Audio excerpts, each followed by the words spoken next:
Do we need to worry about China's futuristic weapons? I mean, this is after reports of the country's developing brain-control weaponry, which has led to sanctions by the US Department of Commerce.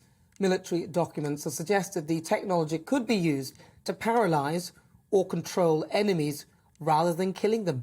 Sounds like something out of a sci-fi movie, but if the US is to be believed, the threat is also real. So I'm joined by Mike Hewitt. He's a retired Rear Admiral in the US Navy, and Gordon Chang, author of The Great US-China Tech War and the Coming Collapse of China. Well, I mean, I've got to start, really, by asking if either of you understand how this particular technology works. I mean, I'll start with you. Mike, do you understand how they would be able to paralyse their enemy rather than killing them? How would that work? Well, I don't know if I can speak with any kind of authority on that kind of technology, but I think the most important takeaway from this is the Chinese advancement in advanced technologies and how they will be used in warfighting. The United States has always maintained what we call a technological advantage or an offset strategy over China, but in many respects, we've lost that technological advantage.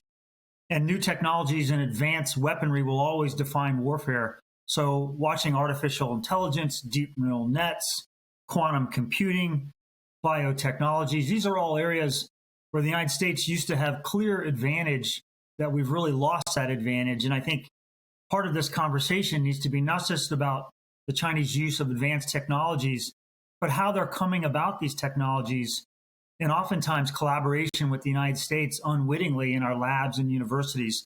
So I think the key takeaway that you've brought up is that we do need to be concerned about China's development of futuristic weapons, particularly ones that fall into this category of non-kinetic warfare.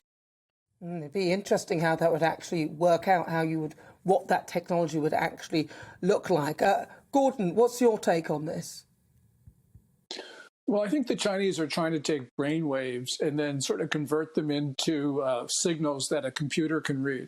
And I don't know exactly how this works. But clearly, as the Admiral said, China is taking really advanced technologies. You know, and we've seen this very much with their manipulation of the human genome. I mean, they've been the first to gene edit a human embryo to produce live births. And they said they were doing that to make twins who were born in November 2018, to make them resistant to HIV. But there are also hints that they were doing this to enhance their intelligence. And the then director of national intelligence, John Ratcliffe, has talked about China's attempts to build super soldiers. In other words, genetically modified humans that are superior to everybody else.